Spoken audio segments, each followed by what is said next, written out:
یسوع المسیح ہمارے منجی یشوع ہمشیاہ کے عظیم اور جلیل اور قدوس نام میں اب سب کی سلامتی ہو۔ نبیوں کی کہانی پروگرام کے ساتھ ہارون خان آپ کی خدمت میں حاضر ہے، اور ہماری سیریز چلتی جا رہی ہے اس پروگرام کے وسیلے سے، جو کلام کو، خداوند کی بائبل مقدس کو ہم سیکھتے جا رہے ہیں، اس برکت میں ہم آگے بڑھتے جا رہے ہیں۔ 2 کنگز 17 چیپٹر اور اس سلسلے کی 3rd ایپیسوڈ ہے، دوسری سلاطین کی کتاب، راجوں کی کتاب، اس کا 17واں باب اور اس کی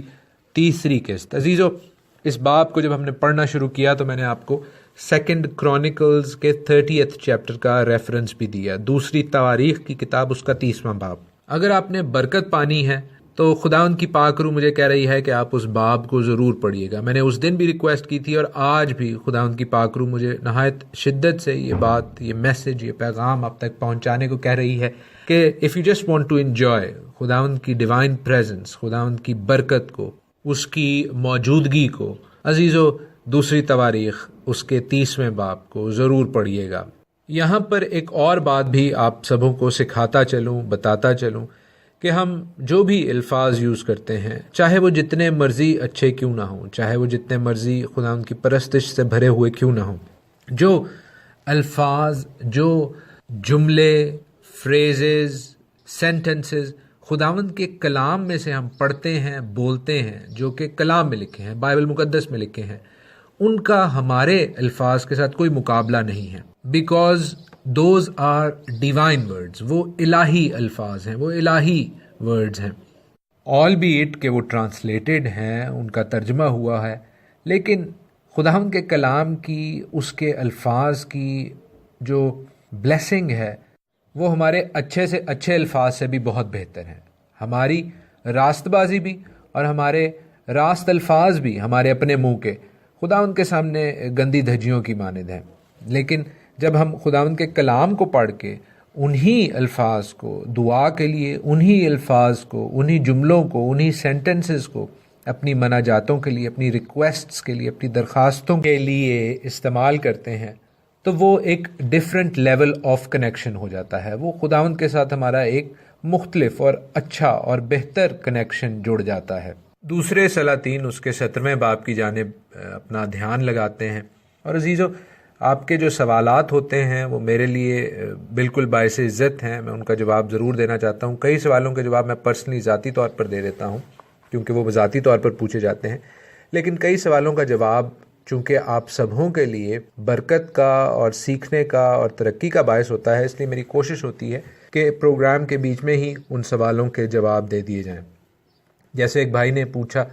کہ پہلے ہمیں اس بات کا بالکل علم نہیں تھا کہ ناردرن کنگڈم اور سدرن کنگڈم، جو شمالی سلطنت اور جنوبی سلطنت ہے، وہ علیحدہ تھیں، ہم اسرائیل کے بارے میں بالکل نہیں سمجھتے تھے۔ تو ہمیں شمالی سلطنت کی جغرافیائی سچویشن کے حوالے سے آپ بتا سکتے ہیں؟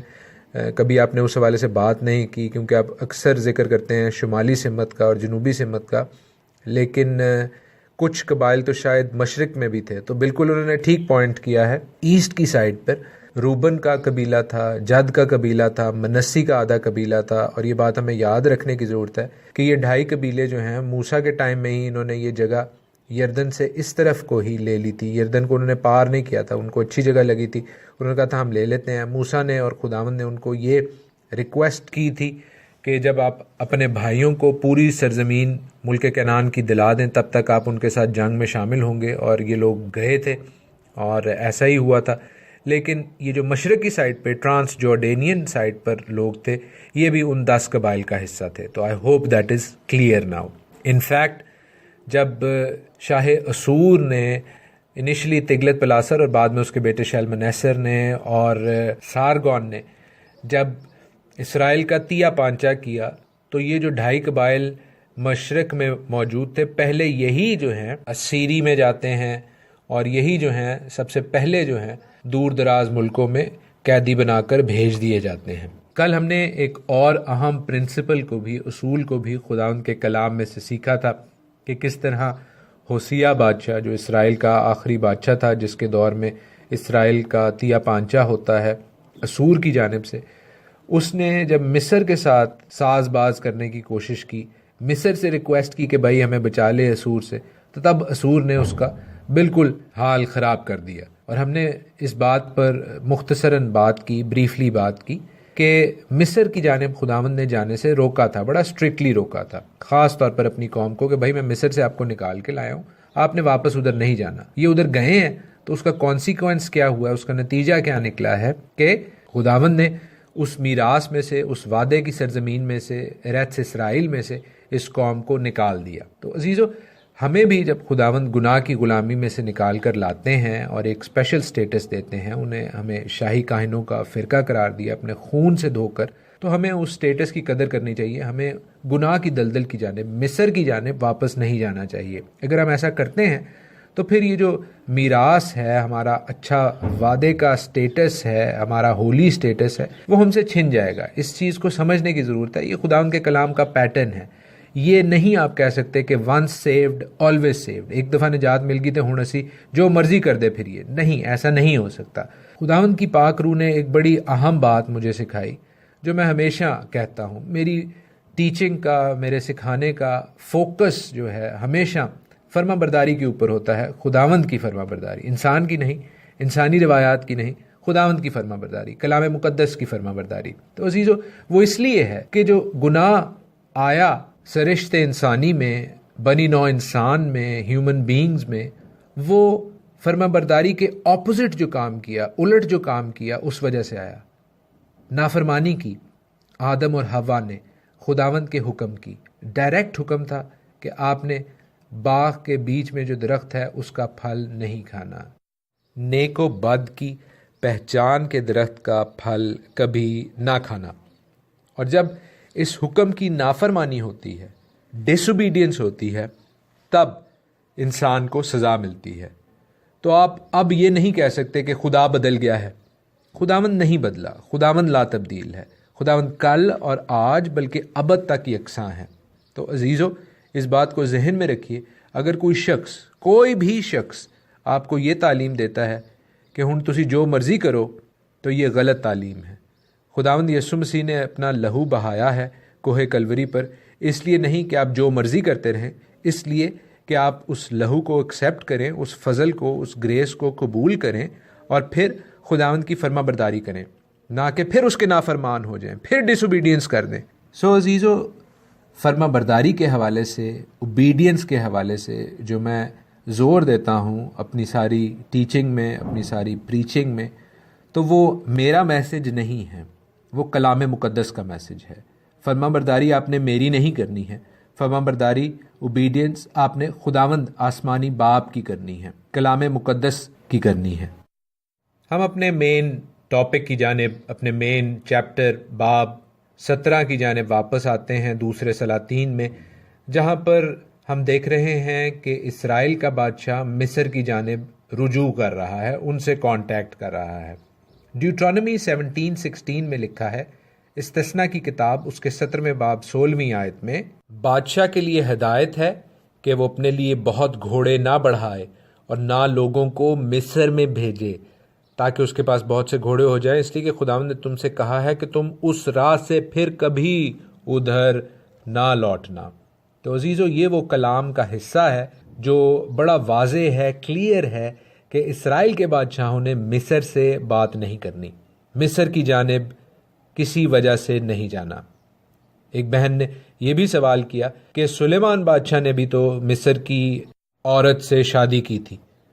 تو اس کو اس کا خمیازہ نہیں بھگتنا پڑا، اس کے کانسیکوینسز نہیں تھے؟ بالکل تھے۔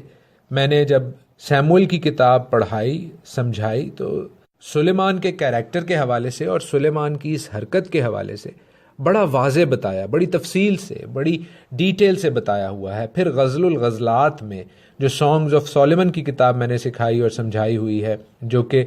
اکثر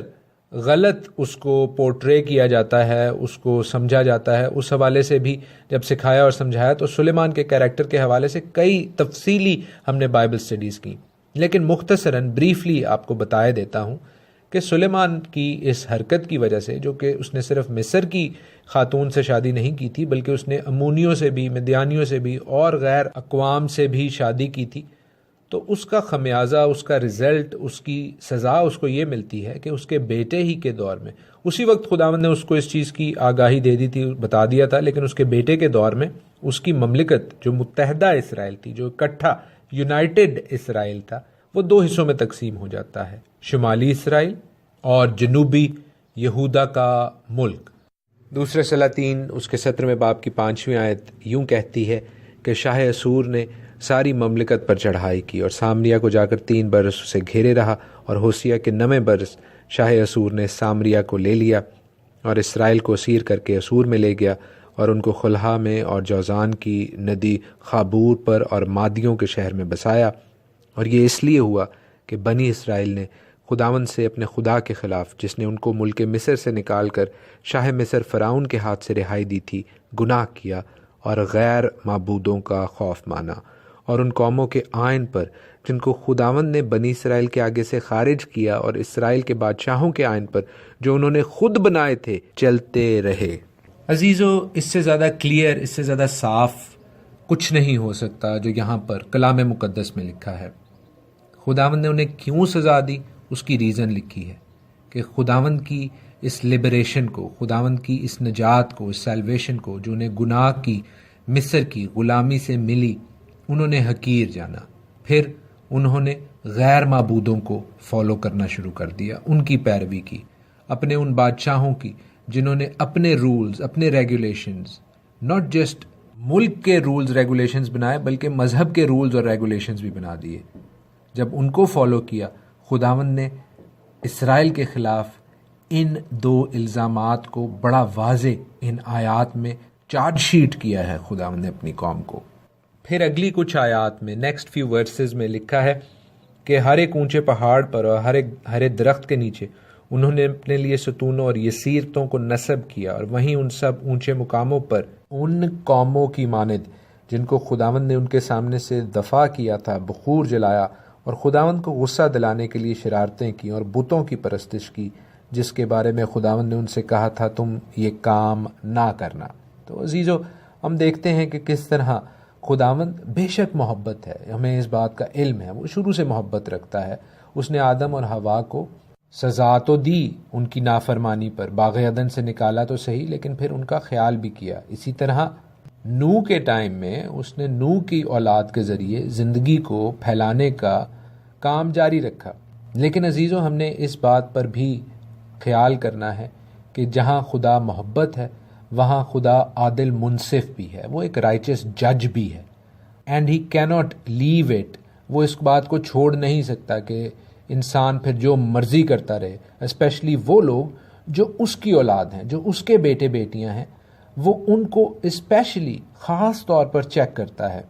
تاکہ وہ ٹھیک راہ پر رہیں۔ اگر ٹھیک راہ پر نہیں رہتے تو پھر اس کے نتائج ہوتے ہیں، کیونکہ وہ نافرمانی کر رہے ہیں اپنے باپ کی۔ آپ بھی اپنی اولاد کو ضرور چیک میں رکھتے ہیں جب وہ کوئی غلط کام کرتے ہیں۔ آپ باہر والے کو نہیں ماریں گے یا اسے نہیں ڈانٹیں گے یا اسے نہیں تنبیہ کریں گے، لیکن اپنے اولاد کو، اپنے بچوں کو، اپنے بیٹی اور اپنے بیٹے کو ضرور غلط بات پر ڈانٹیں گے، اس کو سکھائیں گے کہ یہ ایسے نہیں کرنا، ایسے کرنا چاہیے تھا۔ اور اگر وہ پھر بھی نہیں مانتے تو پھر ان کے لیے مزید سزا ہوتی ہے کہ آپ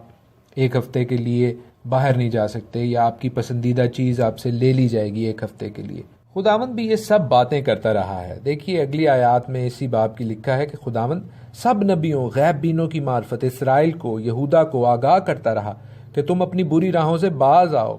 اور اس ساری شریعت کے مطابق جس کا حکم میں نے تمہارے باپ دادا کو دیا اور جسے میں نے اپنے بندوں نبیوں کی معرفت تمہارے پاس بھیجا ہے، میرے احکام کو، آئین کو مانو۔ اب یہ آئین احکام ان کی نجات کے لیے نہیں تھے، ان کی میراث کے لیے نہیں تھے، میراث میں تو وہ موجود تھے، ان کو وہ وعدے کا ملک اسرائیل تو مل چکا ہوا تھا، یہ اس لیے تھا کہ یہ اس میراث کو پکڑ کے رکھیں، یہ ان کی نجات یافتہ، ان کی فتح مند زندگی کے لیے ضروری تھا۔ خداوند کے آئین اور احکام نجات کے لیے نہیں، نجات یافتہ زندگی کے لیے ضروری ہیں۔ ہم نے بھی نجات یسوع کے لہو سے پائی ہے، اس کی فرما برداری، اس کی اوبیڈینس، اس کے آئین احکام پر چلنا ہمیں اس کے ساتھ باندھ کے رکھتی ہے، اس کے ساتھ جوڑ کے رکھتی ہے، اس میں مضبوط کرتی ہے۔ اور عزیز بھائیوں، بہنوں، بزرگوں، بچوں، اٹ از اباؤٹ لو، یہ محبت کے حوالے سے بات ہے۔ جیسے خدا محبت ہے، اسی طرح ہم نے بھی اس محبت کو اپنے آسمانی باپ کو دکھانا ہے۔ ہم نے اس محبت کے وسیلہ سے، اس پیار کے وسیلہ سے اپنے باپ کے احکام ماننے ہیں، اس لیے نہیں کہ سانو ڈنڈا پائے گا، نہیں، اس لیے کہ ہم اپنے باپ سے پیار کرتے ہیں۔ اگر اس نے پیار میں اپنی جان کوہ کلوری پر دے دی ہے تو ہمیں اس کے آئین، احکام، باتیں ماننے میں کوئی شرم، کوئی جھجھک، کوئی ڈر نہیں ہونا چاہیے۔ خداوند اپنے پاک کلام کے وسیلے سے، آج کے پروگرام کے وسیلے سے آپ سبوں کو بہت برکت دے۔ خداوند آپ سب